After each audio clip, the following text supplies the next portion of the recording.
Usai viral penahanan seorang istri yang melaporkan KDRT oleh suaminya, Kapolda Metro Jaya mengunjungi Mapolrestro Depok. Kapolda Metro Jaya Irjen Karyoto menyebut proses hukum kasus saling lapor dugaan kasus kekerasan dalam rumah tangga di Depok, Jawa Barat sudah berjalan sesuai prosedur. Keduanya ditetapkan tersangka karena adanya unsur saling melukai. Karyoto memerintahkan Kapolres Metro Depok Kombes Ahmad Fuadi agar penanganan perkara kasus dugaan KDRT dilakukan secara adil. Polisi pun akan mengupayakan penanganan dengan cara restoratif justice. Kapolda juga meminta penahanan keduanya ditangguhkan sambil menunggu proses pengobatan serta diberikan waktu untuk kontemplasi dalam waktu yang belum ditentukan.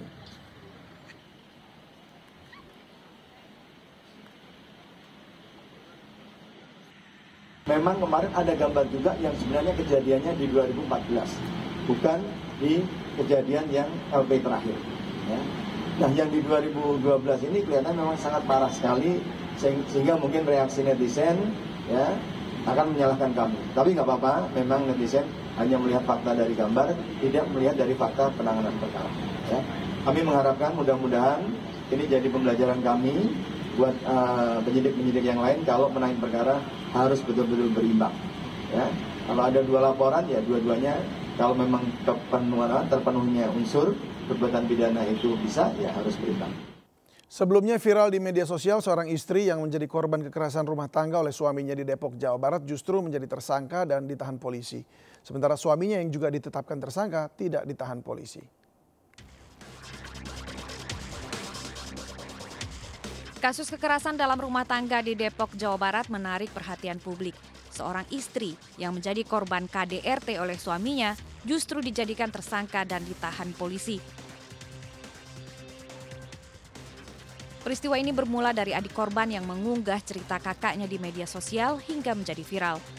Polisian Metro Depok menyatakan jika saat ini kedua belah pihak saling lapor dan keduanya telah menjadi tersangka. Dua-duanya semua sudah ditetapkan sebagai tersangka juga. Kemudian pada saat RJ dari salah satu pihak mengajukan RJ, pihak sang istri tidak hadir sama sekali, sehingga akhirnya kasus tetap berlanjut. Ditetapkan semua sebagai tersangka untuk penahanan karena memang luka dari sang suami ini terkait alat kelaminnya sudah sangat parah ya, sehingga harus melakukan operasi. Tidak ada rekomendasi dari rumah sakit. Polisi mengungkap suami istri terlibat pertengkaran dan berujung saling serang antara keduanya. Setelah pertengkaran itu, kedua belah pihak saling melapor ke polisi. Polisi telah mencoba restorasi justice kepada kedua pihak, namun karena salah satu tidak kooperatif, kasus ini kini masih dalam penanganan unit PPA Satreskrim Polres Metro Depok, Jawa Barat. Dari Depok, Jawa Barat, Iyung Rizky, iNews melaporkan. Dinilai saling melaporkan dan tidak kooperatifnya sang istri selama penyelidikan membuat polisi menahan istri yang menjadi korban KDRT. Penahanannya memantik emosi warganet sehingga menjadi viral. Kita akan membahasnya bersama anggota Kompolnas, Pungki Indarti. Selamat sore, Bu Pungki. Selamat sore, Mas David. Sehat-sehat ya, Bu Pungki. Sehat. Ya, amin. Sehat. Baik, Bu Pungki, apa tanggapan Anda dulu nih ya, melihat kasus KDRT yang berujung pada penahanan istri yang disebut sebagai korban? Ya, pertama kami sangat menyesalkan ya Mas ya, kenapa kok perempuan yang menjadi korban KDRT melapor itu malah ditahan gitu ya, jadikan tersangka dan ditahan. Nah, meskipun juga ada laporan sebaliknya dari suaminya bahwa si istri ini melakukan KDRT juga kepada suaminya dan kemudian itu jadi alasan untuk dijadikan tersangka dan kemudian ditahan. Tetapi ini mesti harus dilihat dari perspektif yang berbeda, Mas. Jadi KDRT atau kekerasan dalam rumah tangga ini biasanya perempuan rentan dan potensial untuk menjadi korban KDRT. Dan ini angkanya ya kalau kita melihat seorang perempuan berani melapor itu berarti dia sudah sampai ke titik kulminasi. Karena biasanya perempuan itu tidak mau melapor. Mereka cenderung menutup-nutupi dan ini karena masalah ini dianggap sebagai aib ya. Dianggap menutup-nutupi dan mereka akan istilahnya mohon maaf saya harus menggunakan kata-kata pasrah untuk menjadi korban. Dirinya sendiri menjadi korban untuk melindungi keluarga terutama anak-anaknya. Nah, oleh karena itu kalau sampai perempuan perempuan ini lapor, ini berarti sudah sampai titik puncak dia mampu bertahan. Nah, oleh karena itu, ini mesti harus dianggap oleh polisi sebagai sesuatu atau seseorang yang harus dilindungi gitu ya, sesuatu yang luar biasa. Ketika perempuan ini berani lapor, maka ini mesti harus dilindungi dan kemudian dikorek nih permasalahannya seperti apa gitu ya. Nah, ketika kemudian si istri ditahan, itu juga jadi pertanyaan bagi kami karena alasannya sih syarat subjektif ya, syarat subjektif penyidik. Nah, kalau syarat subjektif itu memang ada dalam KUHP ya. Jadi karena dikhawatirkan melarikan diri, dikhawatirkan menghilangkan barang bukti dan dikhawatirkan melakukan kejahatan lagi, maka penyidik berwenang untuk melakukan penahanan. Nah, dalam kasus ini yang kami tanyakan, apakah benar si istri ini berniat melarikan diri gitu ya? Kalau misalnya sementara dia sendiri yang alasannya, melaporkan juga kan kasusnya. Kan jadi nggak mungkin dia melarikan diri. Si istri, betul, si istri yang melaporkan, meskipun suami balas lapor ya. Nah, tapi kemudian kan alasannya karena istri nggak kooperatif. Dalam beberapa diundang misalnya klarifikasi nggak datang. Terus kemudian diundang untuk restoratif justice nggak datang. Terus kemudian polisi menyimpulkan bahwa hal ini merupakan satu hal yang tidak kooperatif. Ini kan gegabah gitu ya Mas ya, kami kalau melihatnya. Jadi ini mesti harus hati-hati. Dan kalau kami melihat perlu komunikasi yang lebih intens dengan pelapor ini, dengan korban ini. Mestinya memandang perempuan korban KDRT ini dengan sudut mata sensitif gender ya.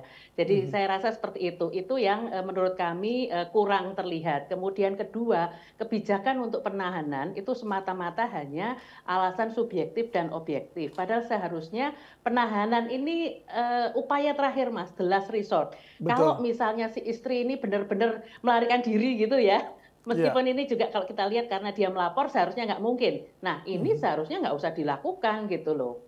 Ketika ini kemudian dilakukan, masyarakat merasa ini nggak adil sehingga menimbulkan protes dari masyarakat. Bagi kami ini berbahaya karena khawatir ini akan menjadi presiden ya.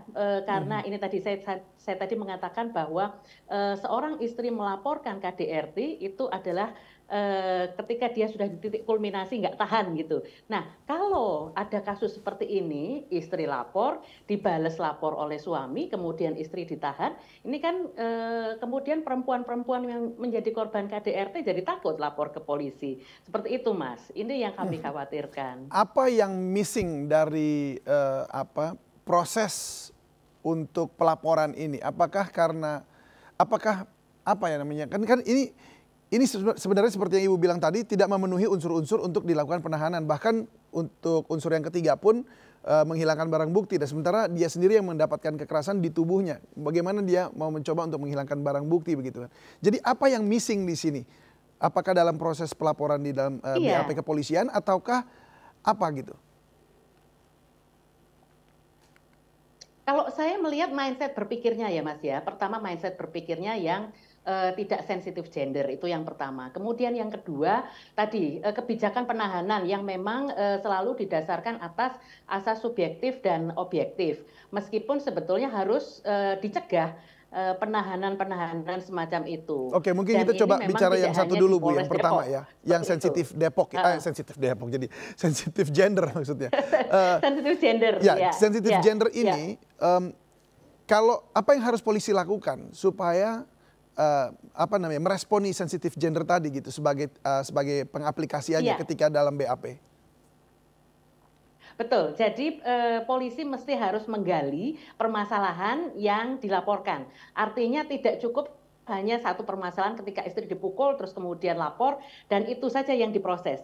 Jadi perlu diperdalam oleh si penyidik ya, apakah kejahatan ini sudah terjadi bertahun-tahun misalnya. Nah kemudian perlu ada pemeriksaan psikiatri terhadap si istri. Jadi visum et repertum, fisik tadi ketika dianiaya itu sudah dilakukan, tetapi psikiatriku masih belum dilakukan gitu ya. Jadi dari situ akan muncul rasa empati gitu. Ini yang diperlukan adalah pemeriksaan atau penyidikan dengan empati Mas.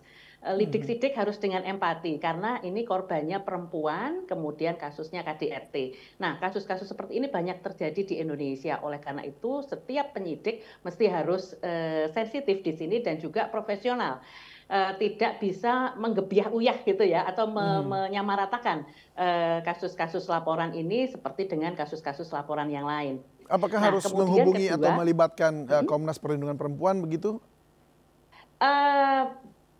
bisa seperti itu, tetapi penyidik juga mempunyai unit PPA ya Mas ya, karena unit perempuan dan anak itu yang dianggap lebih mengerti, lebih memahami situasi psikis dari si perempuan dan cara penanganannya lebih mudah dilakukan. Nah, saya masih akan melihat apakah Polres Depok ini dalam melakukan penanganan itu dilakukan oleh polisi laki-laki atau polisi perempuan. Karena empatinya berbeda gitu ya Mas ya ketika menangani satu kasus ini. Nah, itu yang pertama. Kemudian yang kedua tadi terkait dengan penahanan. Penahanan itu nggak semestinya dilakukan gitu ya. Hanya karena misalnya si ibu ini ketika klarifikasi pertama sempat nggak datang, kemudian datang terlambat. Nah, ketika diajak untuk restoratif justice atau untuk perdamaian dengan suaminya, si ibu nggak mau. Nah, ini yang kemudian dianggap oleh polisi, si ibu ini tidak kooperatif, kemudian ditahan. Nah, ini kan kesimpulan yang sangat kalau saya melihat Tidak tepat sangat begitu? gegabah gitu loh. Ya.